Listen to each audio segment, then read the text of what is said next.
Podcast. I'm your host, Andy Kriebel. I'm also the global head coach of the Data School. If you're interested in really good consultants in the data space, let me know. And hopefully my guest today will reach out to me about that. We'll see.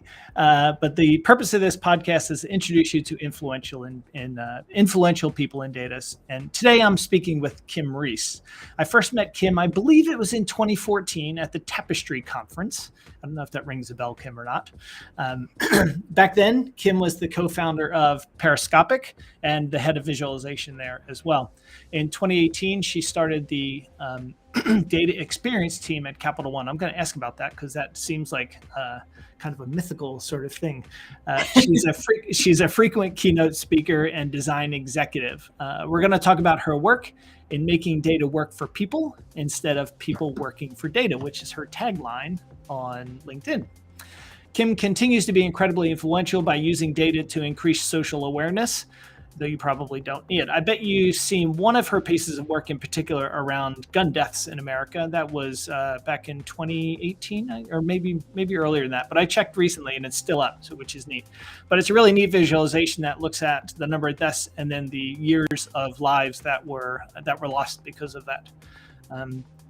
At Periscopic, her work has been used to promote data transparency and public awareness and to deliver messages of action. Education, government, gun violence, politics, tech, she's done it all. And thanks for joining me, Kim. Thanks, Andy. I sort of had a puzzled look when you said Tapestry in 2014, which may have been where we met, but I feel like I've known you much longer than that. So. in person. I think that was the first time we met in person. And then shortly after that, so I was at Facebook at the time, and then you invited me to come up and meet your team and see how you all were using Tableau. And it was really neat to, you were one of the first groups that I saw using Tableau as like basically just a prototyping and data analysis tool, and then you do the really cool stuff in something else. So, which is interesting because I think that's actually the most powerful use case for Tableau is the data, the kind of exploratory part of Tableau. Yeah. I still use Tableau as my sort of go-to tool for exploratory. Just looking at the data, getting a sense for the shape of it and understanding of it before moving on to maybe staying in Tableau or maybe going on to some other way. Sure. Yeah. Great. So I'm just going to hop right into the questions. I broke them down into a couple of different categories. I don't know if you looked at them ahead of time or not. I saw you in the Google Sheet, but I'm not sure. So let's see how it goes. Your tagline on LinkedIn is what really stuck out to me when you say making data work for people instead of people work for data. What does that even mean? Yeah. So for me, that tagline came out of like just having lots of conversations with various folks on my teams over the years. And the one thing that sort of is a constant is that anybody working with data, their relationship with data is usually just fraught with all sorts of problems and tension and angst. So whether it's collecting data or accessing data or transforming data, getting it into shape, understanding like what's in the data, analyzing data, making sense of it, communicating the data, all of these different activities, people have to work really hard at any point along the way with data. And so the one thing that I've observed over the many years of my career is people are just constantly working for data, regardless of where they are in that workflow or life cycle of data. And what I'm really compelled by as a practitioner in this space, as a designer or technologist, is how do we change that? How do we make things easier? How do we put data in service of people, make it easy for them to use, really help us to make sense of it in a way that it benefits humanity. And so you can look at it from a multitude of angles, but that's really the crux of it, is like, how do we flip the script on, all of this problem-laden space and make things easier for people? Right. Easier said than done, though, right? I could live 10 Have lives. have you gotten there yet? Really lucrative career in this space. Have you gotten there yet? I haven't even scratched the surface. Okay.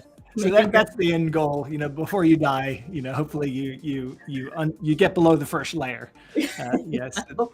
Hopefully make good on a little bit of it. Yeah. And I guess, so when you were running Periscopic, that would have been much easier to kind of have control over versus going to a massive organization like Capital One.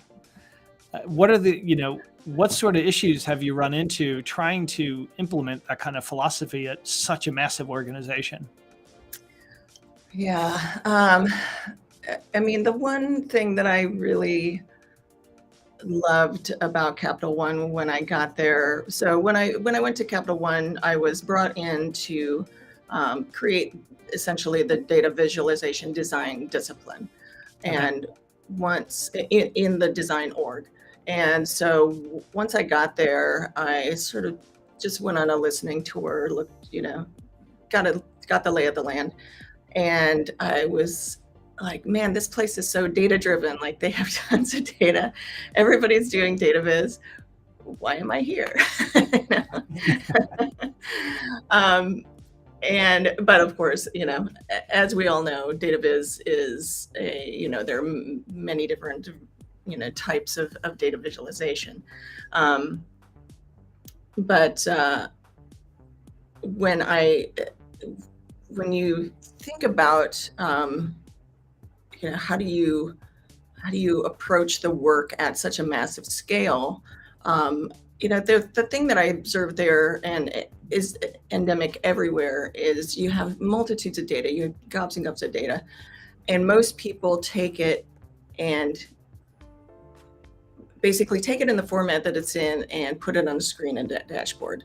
And as we all know, as you know, Andy, it's the problem is in how do you put the data in a visual in a way that is that actually serves the needs of people, right? So it's more about like, what's the problem that you're trying to solve? What are you trying to understand about that data? Help with the sense making side of it, right? Right. And so that's the approach that we got started off is like, okay, we're actually in the business of data sense making, and how do we approach that at the company? And so when you get to a place like Capital One, or now where I'm at now, JP Morgan, just the massive scale, like you said, is very challenging. Like, how do you bring that sort of it's almost like a bespoke practice, if you will. It just doesn't scale well, right? And so what I quickly learned at Capital One was, okay, we need to zoom out of these, individual sense-making projects that are actually doing a lot of good, and we could spend, 18 lifetimes working on those things. But how do you really zoom out to understand what would be most helpful at an enterprise scale? And that's where I started to get into more of the enterprise tooling, the UX design for data tools and products at the company. And that's really where I started to find, okay, here's something that when we apply a data lens to UX at that layer of where everybody's coming into a product or platform to use data, that's where you can really have a lot of impact, is at that layer of commonality, if you will. So it's really been, at least at Capital One, I'm sure I'll have the same experience here at JP Morgan, of sort of going through the stack of where can I make the most impact with the resources that I have, where people are having common problems in that, data working for people in space, where can we start to play there? Okay. Did you run into issues where people are they just assume they need all the data instead of thinking about kind of the question they're trying to answer first, and then deciding, well, what data do I need to answer that question? I'm sure you've run into that. Yes. How do you talk people through that process? It's really hard to get people to think that way, to work. You almost had to work backwards. Yes. in order to, they're going to drown otherwise.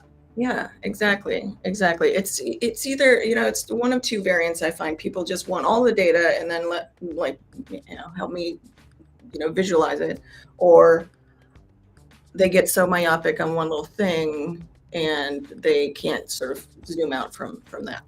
And so you have both ends of the spectrum. That is the hard work. It's really that reframing of, it's like reframing the data. Like you almost have to say, like, put the data away.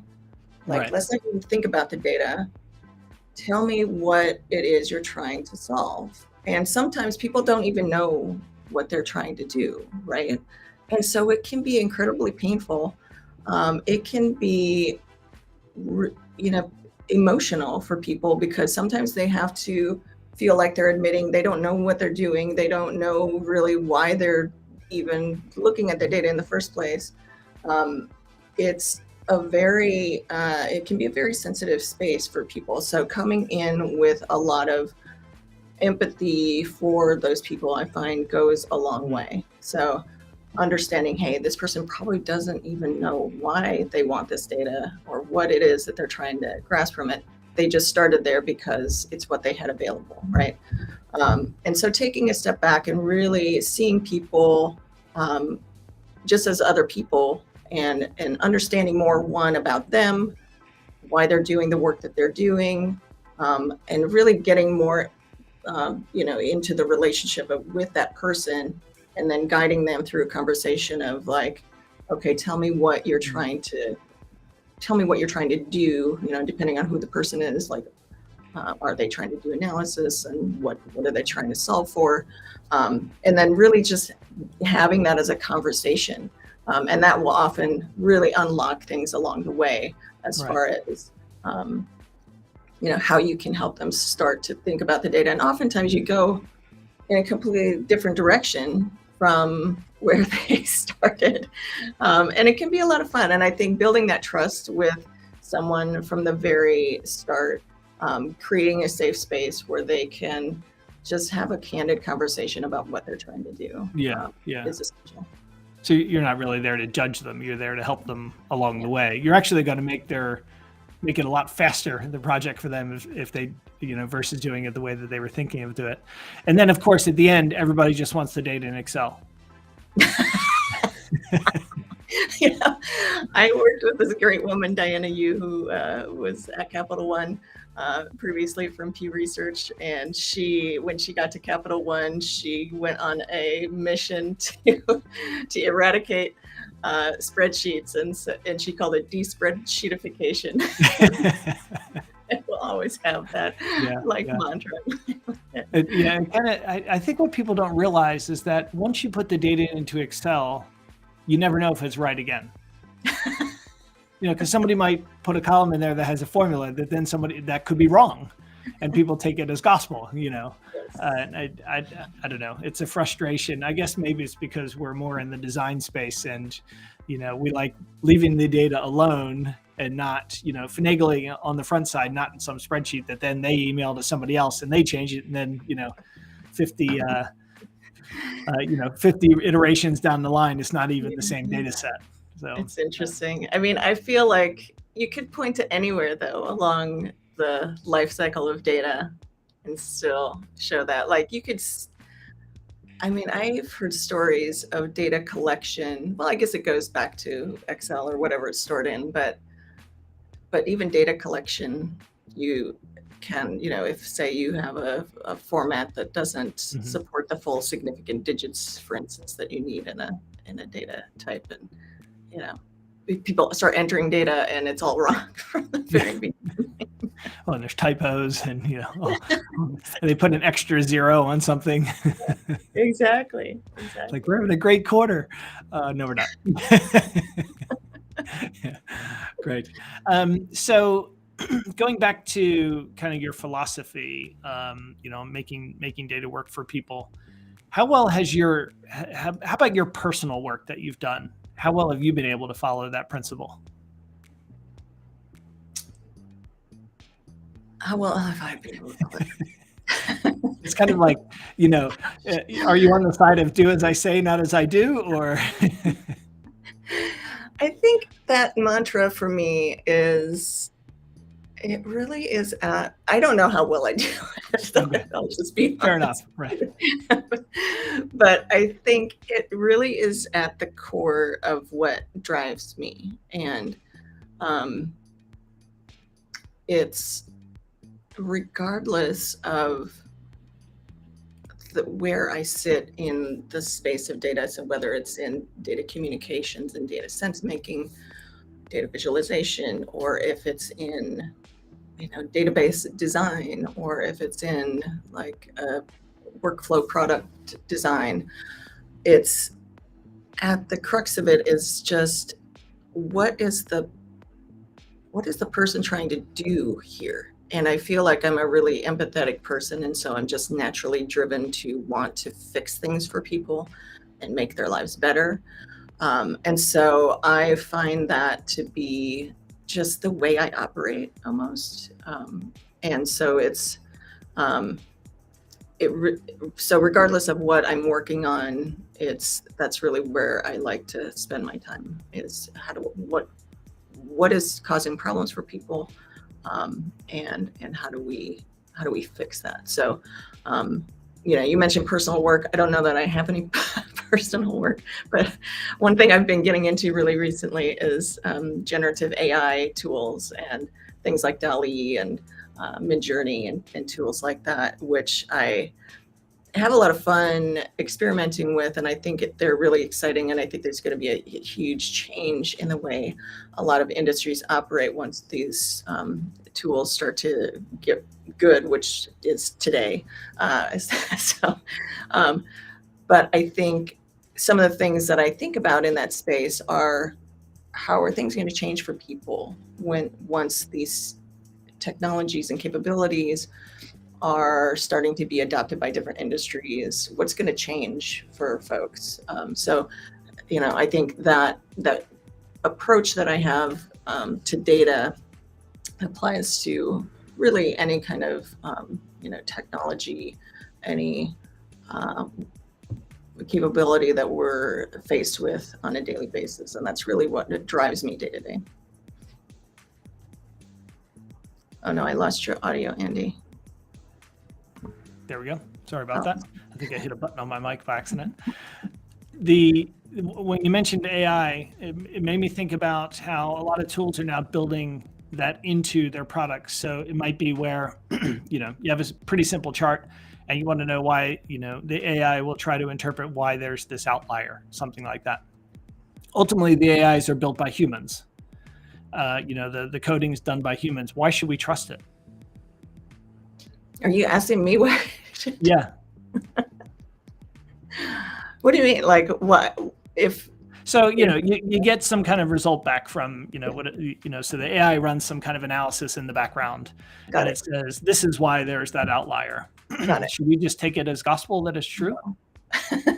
You should never. So what would you do then in that step? Would you then go try to reproduce that analysis that's done? I think, I think automation and AI are hugely, they can give such a lift to everything, right? So I'm a firm believer in using AI in automation. So in that sense, like, hey, if there's an AI spotting patterns in something, it's probably going to be able to do it at speed and with capacity that humans don't have, right? So I absolutely love that. But the other side of it is, it just in the way that I would make the same argument about data. Like, I don't take any data as gospel truth either. Right? Like, data has a perspective when people collect it, right? AI has a perspective. Any type of technology you use comes from the people who designed it, and so it comes with a perspective. That doesn't mean it's not beneficial. It could absolutely, an AI is going to spot all sorts of patterns. It's up to us to question that and see, and also be, not just take things at face value, but really look at, okay, what are the implications here? What how do I feel about that? How do I want to think about that data or analysis that's being done? But I think it absolutely provides shortcuts and speed to getting to more answers, getting to more interpretations.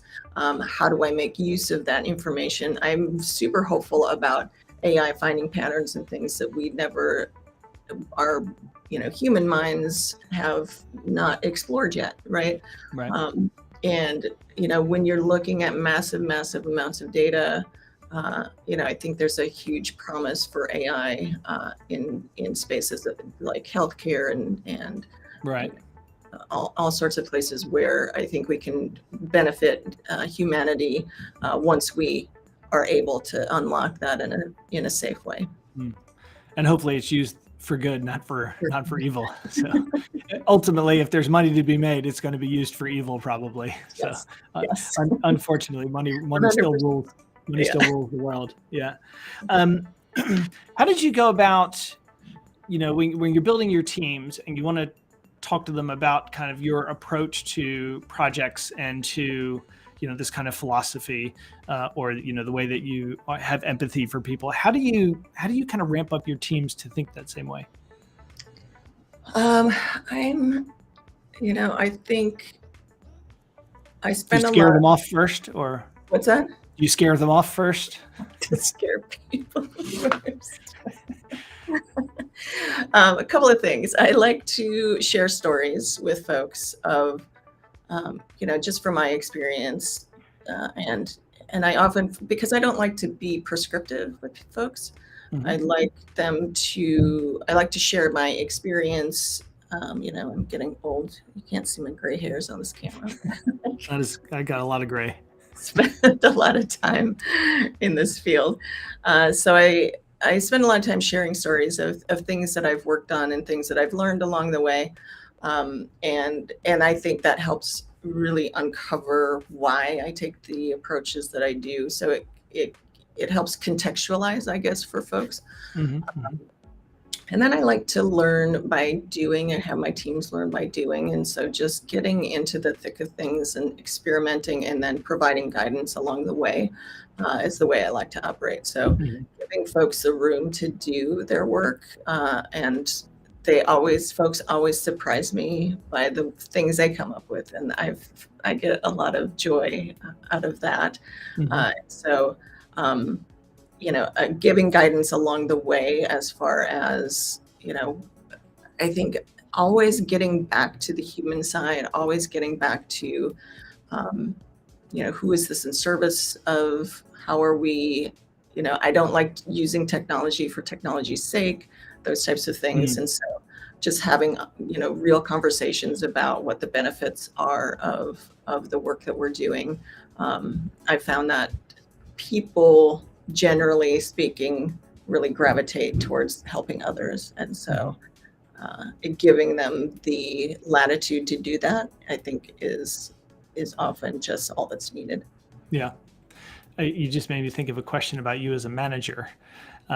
What was your worst quality as a manager? What was my what? Your worst quality as a manager. I'm sure I have many. Well, let me phrase it a different way. That sounds really terrible. What's one thing that you think you could improve upon as a manager?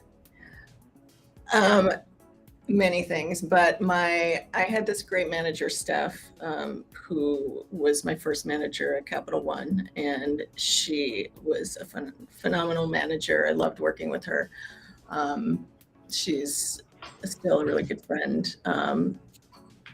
But she would have this phrase for me. She always said, "Kim, your eyes are bigger than your belly." And so it was, and which is always true. It means that I always want to do more than I'm capable of, right? And so that's the one thing I still struggle with. I get really excited by the work. I get really excited when I see things that we could help with, and there's always going to be way more than we can tackle. And so that's sometimes I would get out over my skis and promising too much and putting the team in a tough spot. Promising for the team. Yes. That's a good way to make them happy. They're not going to be able to recruit anybody out there. Candy. It's terrible. So that's one thing I think. But as a manager, I don't know. You'd have to talk to some of them. What about your strengths? What do you think that if you were to, let's say I start managing a team, for example, what advice would you give me to, make sure I have a great team? Yeah. I think, giving people, again, the space to do their best work.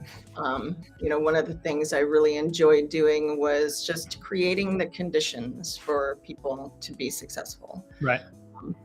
And once you create that space and let people do their best work, give them air cover, give them the things that they need to secure, your job as a manager to secure that safe space for folks to do their work.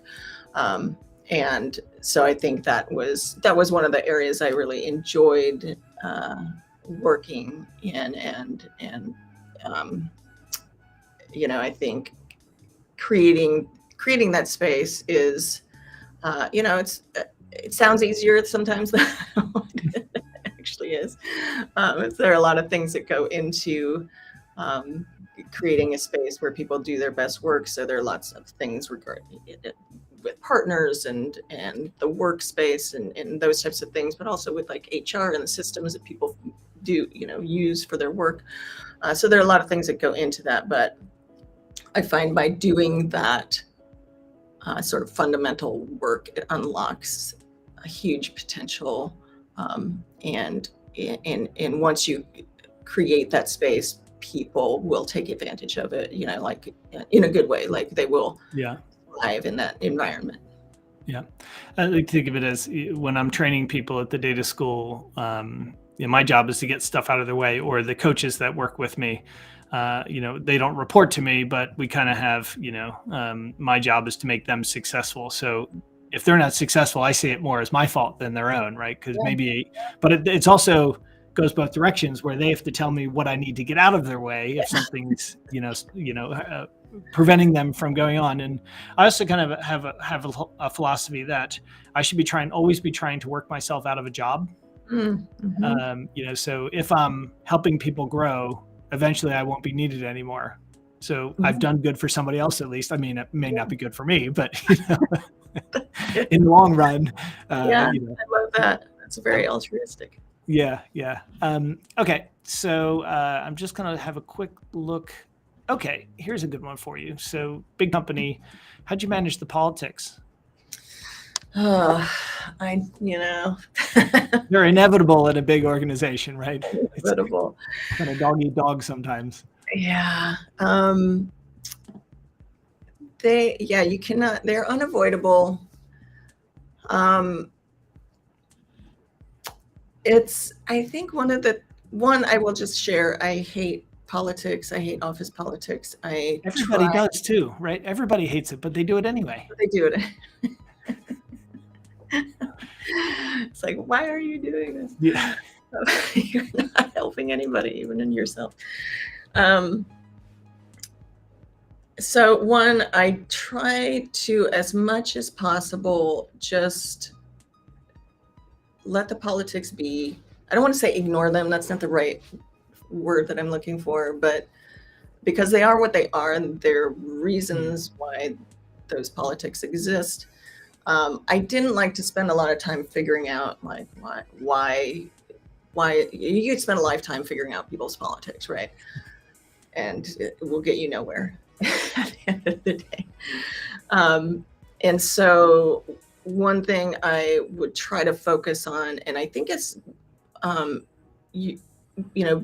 being in the design org, you can often find a space to operate in that is, I don't want to say immune to the politics, because certainly not, but it sort of lives outside of some of the politics, because you can focus on like, what is the thread or what's the problem that is sort of rises above the politics, where we can have a conversation that is more logical and, sort of get people out of the political space. Now that does require a lot of work to figure out like where, again, like where in the layers can you find a space where people can be a little more agnostic. And that requires, a lot of legwork, but it was the approach that I took. Being an analytical person, I would try to find like, where's the space where people can find that common ground, and not have an argument about this thing. Now, they're politics and they may have other things that they care about that are gonna, get disrupted by other parts of the thing, but where is this thread that we can have an honest conversation? I can't say that I was incredibly successful at that, but that's just the way that I was solving for that issue.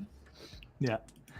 You literally just started a new role 2 days ago. I was surprised to see that. Like, oh, I wonder if she's going to have to cancel on me for the podcast. So I appreciate you still making the time.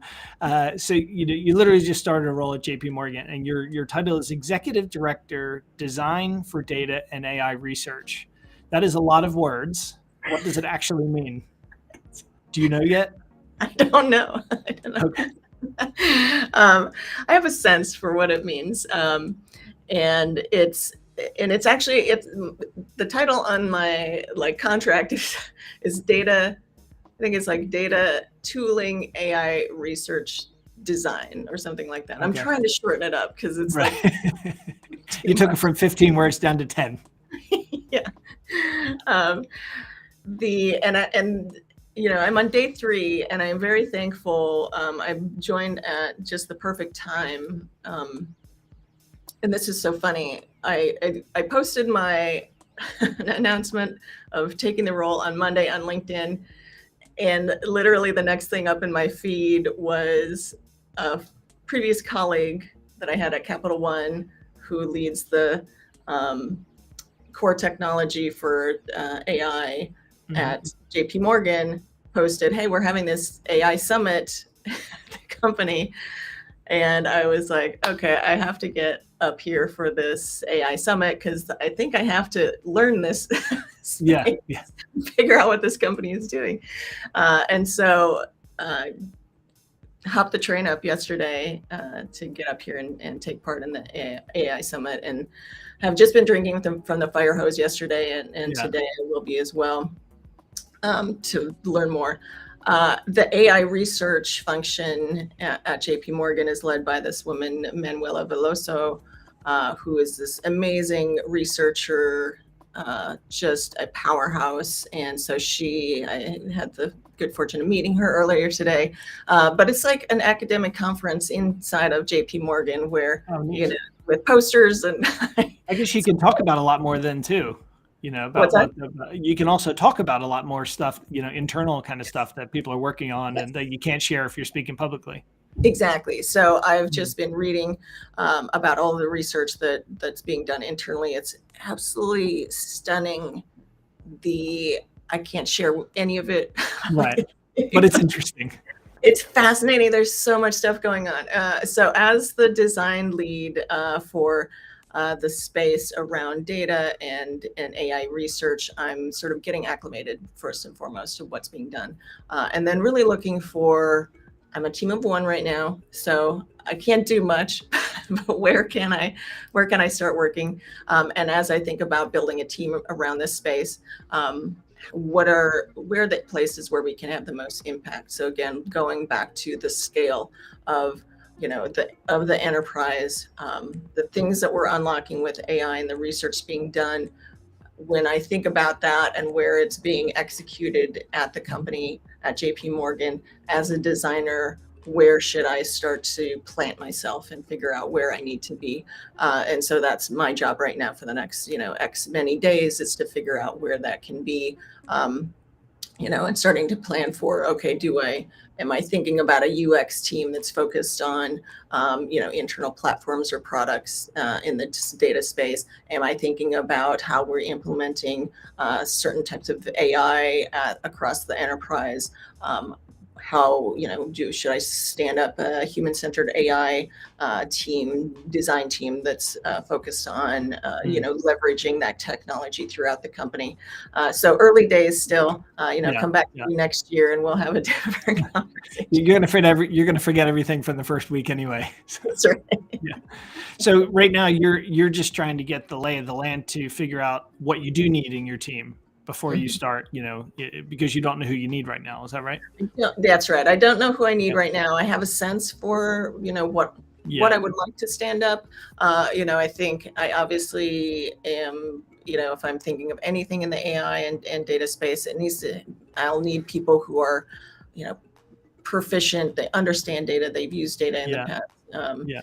But also people who are just passionate about solving human problems. And so it's really that marriage of folks that I look for, regardless of what the discipline is, if it's, a UX designer or a researcher or a data viz or a service designer. That's, fundamentally folks who are, data proficient and human-centered are at the core of it. So those are clearly two things you're going to look for in people you hire, but you're kind of missing the soft side of it. Like how are they going to fit in with a team? Because they might have those qualities, but they might just not be good to work with. How do you tease that out of people when you're meeting them or thinking of hiring them? Yeah, that's a good question. They can be technically gifted, but a jerk. Yes. I'm not 100%. I don't have a 100% track record on Nobody does. The jerks, but I think having people tell stories of their past work and how they worked with others is often a good way to get a sense for that. You can't ask someone, "Are you a jerk or not?" Right? You could subtly ask them. Yeah. But if you have them tell stories about how they worked with others, if you have them to still tell stories of where they found the most joy in their work, where they've had the most, success in their work, and they might not ever say like outright if they, how they worked with others, but you can get a sense for it through the words that they use.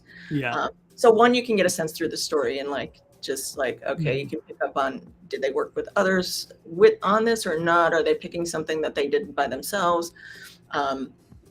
You can tell by the words people use, like, do they use the word I a lot versus we? They oftentimes people will, people that I find that I like to work with share a lot about not just, they don't just say we made this or we did that. They will often share like, oh, so-and-so did this thing that I then did this thing. And they just share the names and the personalities of people that they worked with. And those types of people who are sharing how they fit in with others. Right. I find working with those people usually is a good, is usually a good fit because they've internalized that. They've internalized how they work with others, where they rely on others, how they want to, be with a team. And so I think telling the stories is, for me, it's at least my technique. Yeah. What about the opposite side of that? Trying to figure out, because everybody's going to be able to talk about their successes and how they worked well with the team. Do you ever ask about when they've had a terrible experience working with a team? I probably have. Kind of like how they handle that experience more than anything else. Yeah. I think sometimes I ask, about a failure that, if you experience a failure, how did you deal with it? What would you do differently? Those types of things. And just to sometimes that just opens the door for conversations too. Like, let me see how you think about that. How did you internalize it? How did you go and run and hide somewhere, or did you like you work? can use the classic, tell me more to try to get them to keep talking, right? Yeah. Yeah. Yeah, that's funny. What is your favorite interview question? So anybody that might be interviewing with you, if they listen to this, what's the one question you're going to ask them that they could prepare for? Oh gosh, I'm not gonna spoil. Okay, I tried. I would say I don't have one favorite Yeah. question to ask, but I would say I do like having conversations, and I want people to just feel comfortable, talking about their career, their goals, the way that they work, Right. things excite them and interest them. And I take a pretty casual approach to at least the first interview, and before we dive deep into some of the intricacies. But I prefer to have just a more casual conversation. Right. So if it's more like a conversation than you asking a question. So if it turns into more you having to force questions out of it, then that's probably not a good sign. That's a bad sign. Yeah. Okay, great. Yeah, because if you kind of click with somebody pretty quickly, then that's probably a good sign. At least in your gut. Yeah. What are you going to do differently this time as you build out your team? Oh gosh, what am I going to do differently?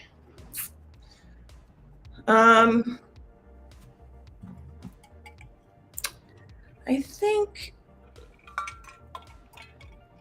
one thing, going back to, my eyes are bigger than my belly. I know that I have to be surgical about, especially after being at this summit where there's just so much stuff to work on, and it's so exciting. I know that I have to. Good problem. Was that good? Yeah, good problem to have. I need to temper my excitement for everything, and really get focused on where we can have the most impact. And then I think in terms of the team, to really making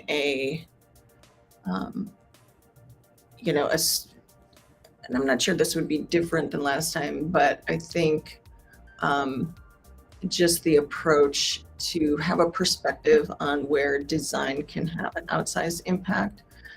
It's easy to put a design team in anywhere and have an impact, but what are the skill sets that are going to really provide the company with, something bigger than what we're envisioning, right? Like where we have a more aspirational approach. And so looking at,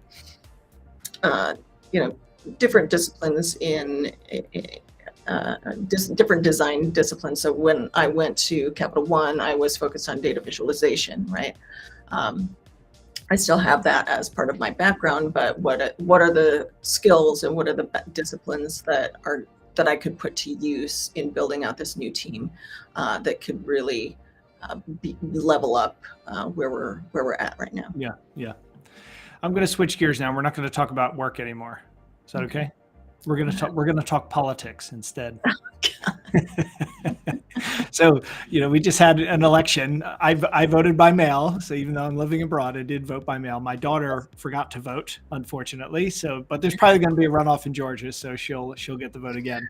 And clearly based on the results, the rhetoric, everything, the U.S. is divided as it's ever been, probably.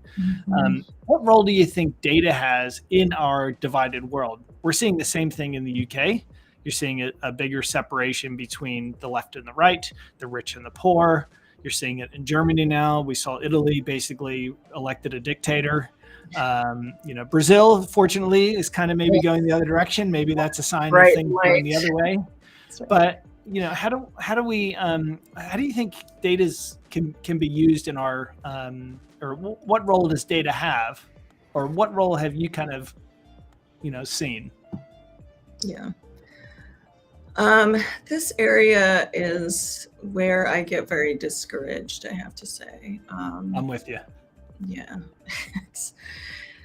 And I think data will continue to divide us, of quite frankly, you can make data say anything that you want.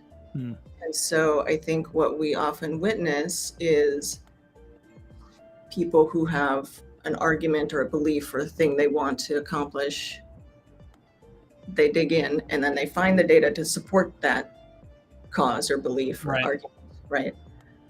And further entrench them in their, argument and their belief. And so we'll continue, I think, to see these data being used to further divide us even more. Yeah. Divide us more. Exactly. Yeah. And it's unfortunate because once you have data, then people look at that like it's some kind of ground truth and believe in it. And so it's like, I have this belief and now I'm going to like plant this like flagpole of data over here. And it's like my shield to everything else. And I just point back to the statistics, right? And so I find it very discouraging as a data practitioner in the world that we live in. Yeah. And I think that it's, I think we've sort of, it's almost like we need to like look beyond the surface statistics that people are throwing around for and almost just throw out all of that and get down to something more foundational around human values and right. What are we actually trying to solve and do in the world? We can't have a conversation up here with people entrenched in these, and just continuing to entrench themselves. I don't have the right answer. I don't know what it is, but I do feel really discouraged. Yeah. I do as well. One of the things that bothers me the most is, when I'm trying to decide who to vote for, I have no idea what either person stands for. All I know is what they don't like about the other person. And what they're saying about the other person, I don't even know if that's true. Right. So, how do I even begin to approach like separating fact from fiction? I don't know if what I'm seeing is true or not. I really don't believe any of it. Yeah. I go into all of it with like some serious skepticism. Yeah. Yeah. I think you have to. There's no way around that. And I think there's this quote that I often recall, this quote by Nicanor that says, "There are two slices of bread. You eat two, and I eat one. Average consumption, one slice of bread per person." Right? Now, that's not a lie. Right. But it's not the truth either. Right? And that's the way I feel about, what you're describing is what is fact and what's fiction? How do you can't just look at, again, when there's data, when there's, propaganda, things that we're being faced with every day. It's very hard to make sense of fact and fiction, or I see it really as a spectrum of even fact or fiction sometimes, depending on where you're standing. And so how do we change that? Right? I don't know the answers, but I do know, being that skepticism that you described, I think we should all have that. That should be just our daily approach to things, is just have a healthy dose of skepticism about what we're being told. Yeah. If you could change one thing about American politics to try to maybe get things going in the right direction, what would it be? I've got an idea I'm going to share as well, but I'm curious to know if it'll be the same. One thing? One thing that you think would help right away? In politics specifically? Well, in America. Yeah, we're really divided right now. How can we start to change the political environment that we have? I want you to share what you have in mind. Okay. Very easy. Term limits. So the president has term limits. Why doesn't the Supreme Court? Why doesn't Congress? Why can somebody in Congress stay there for 50 years? Yeah. They should be 2 terms. Everybody should be 2 terms. Make it equal. The Supreme Court, they can serve a maybe a 9-year term, and that way every president gets to elect 2. Yeah. And then you would have to compromise, right? You'd be forced to. And I think about like Jesse Ventura, when he was the governor of Minnesota, he said he was only going to run for 1 term because he wanted people to know that he was there to get things done. He wasn't there to be a career politician, and he got a lot of things done. Yeah. But I don't know. That's my idea. It'll never happen though, because Congress would have to vote themselves out of office, basically. No, that would be really helpful. I think about that a lot in terms of the Supreme Court. It's painful to see, where we are and what the Supreme Court has done recently. And so, yeah, I think that's huge. I think, we also have to fix, gerrymandering. It's so abysmal. It's so painful to see how we are, redrawing this way to divide the classes as well. Exactly. Yeah. And this comes down to, I think, an area where data practitioners can serve better, is helping fix those problems. I saw a great visualization years ago on redistricting in Florida. I forget who did it. They ended up doing it for the whole U.S., I think. They did. Making it, making it representative like it's supposed to be. Yeah. But I think showing that's a great example of when you can show what the data is, what data is underlying things that, I think there's a lot of room in areas where we have these systemic problems.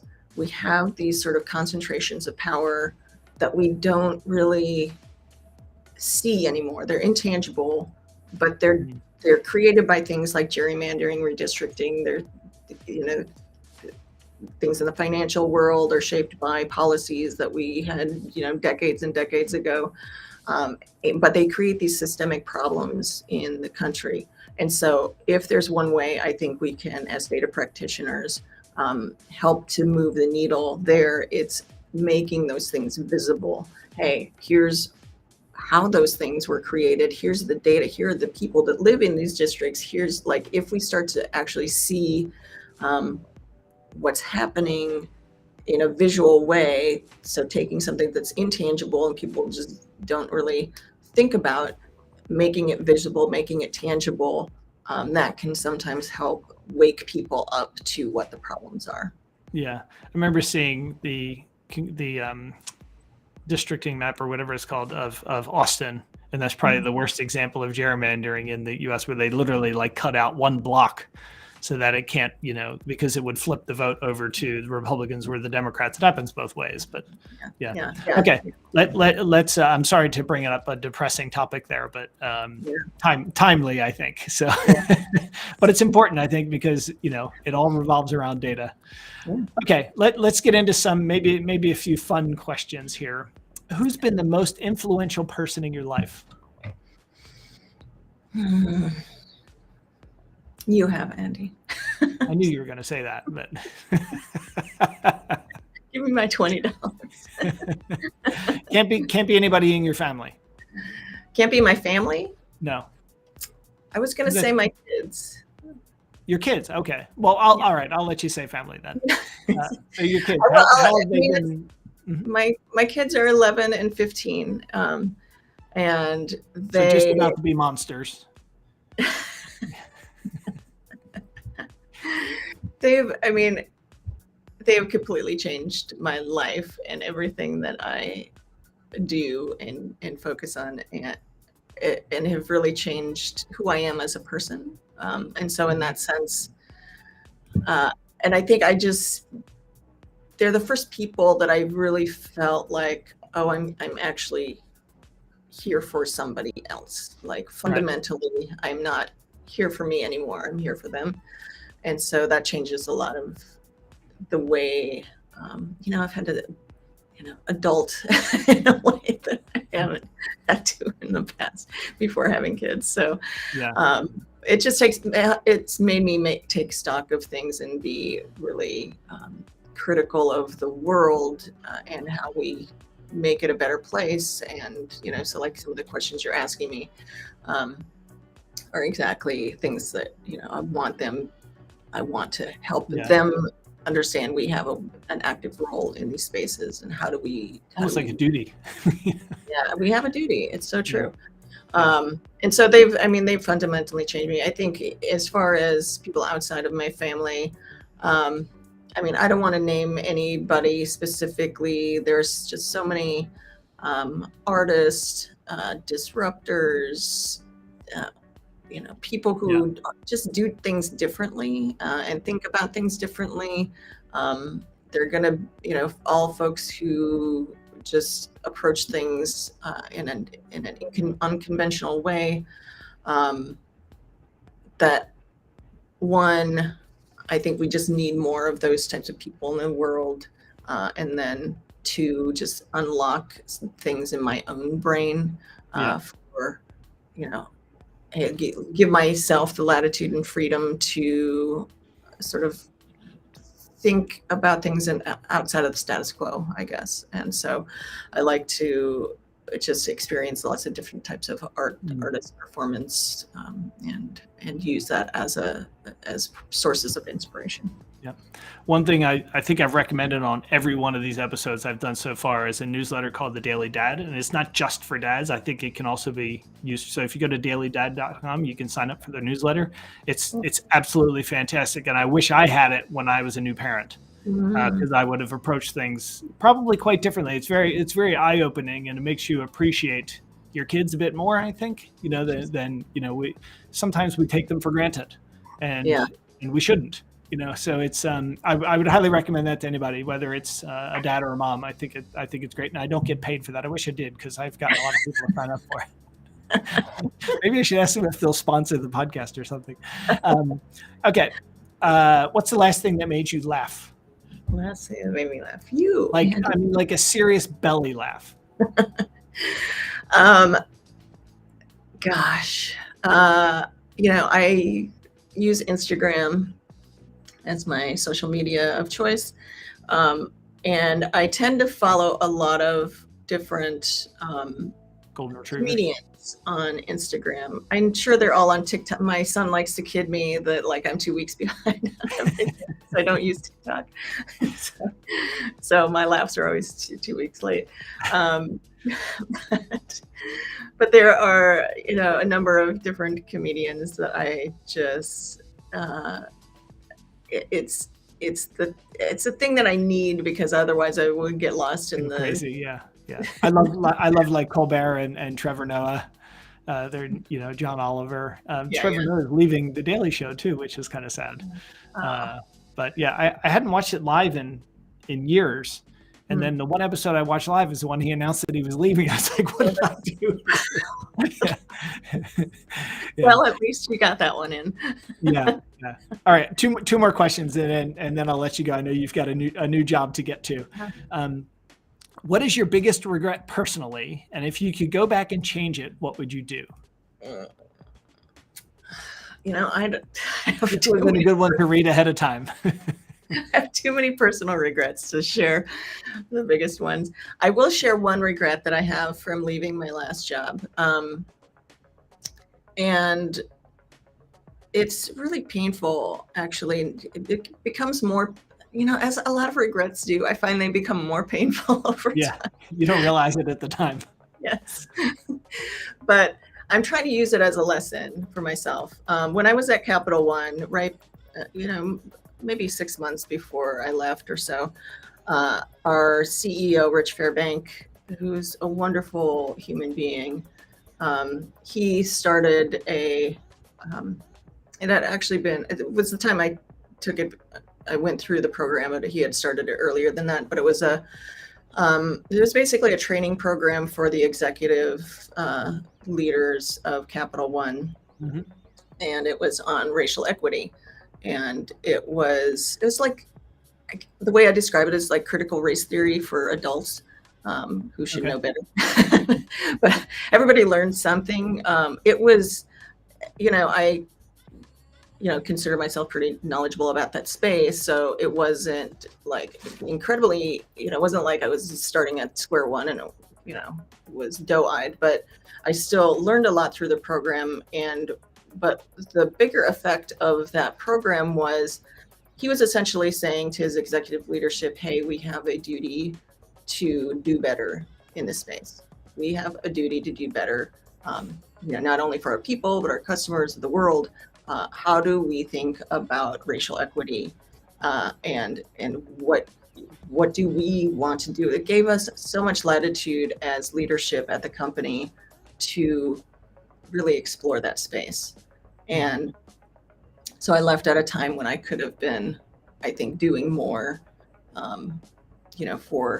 for the world, given that latitude, given that expectation, if you will, from my CEO, to explore that from my own discipline, from my space, from my leadership position.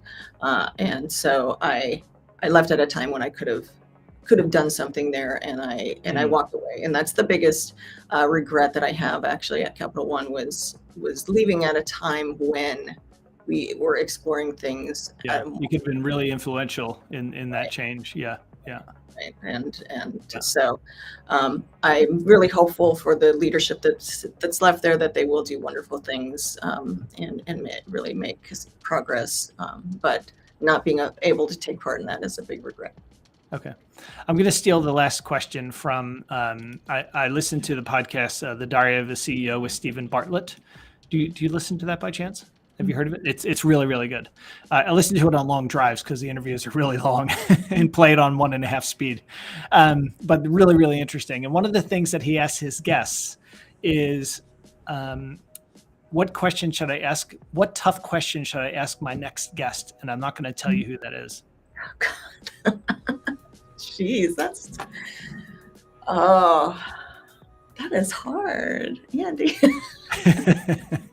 It's good though, isn't it? I think it's great. It is good. I think the toughest, I don't know if it's a tough question. Doesn't have to be tough. Yeah. Yeah. Something but interesting. I think every person should have a perspective on what they can, what should we be unlocking for humanity? What principle or value should we have at the forefront of work today? Whatever your discipline, whatever your domain in industry that you're in, what one principle or value should we be sort of pulling from and using as the foundation of how to approach our work or where we're going in the world. All right, I was typing out your question, so I had to put myself on mute because I didn't want you to hear all the clicks of my keyboard in the background. That's great. So be sure to tune in next week. And now I'm going to tell you who my next guest is. It's Rhea Usher. So Rhea trains triathletes that have gone on to compete in Ironman Europe and World Championships. She's also my coach, and I can't imagine training with somebody else. She's absolutely fantastic. It's one of those things where you outsource the problem to an expert and you just don't think about it. So she's also a former Canadian international alpine ski racer, and she's got an incredible knack for knowing when to push me, I assume her other athletes as well, and when I need a break. And so much of that is data driven. And that's what we're going to talk about. How does she, as a coach, use data to maximize the performance of her athletes? Kim, thank you for joining me today. You've always made an incredible impression on me since we first met, and it's been really fun watching you kick ass along the way. So keep it up. Awesome. Thanks, Andy. It's a pleasure. Thank you for having me. All right. Bye.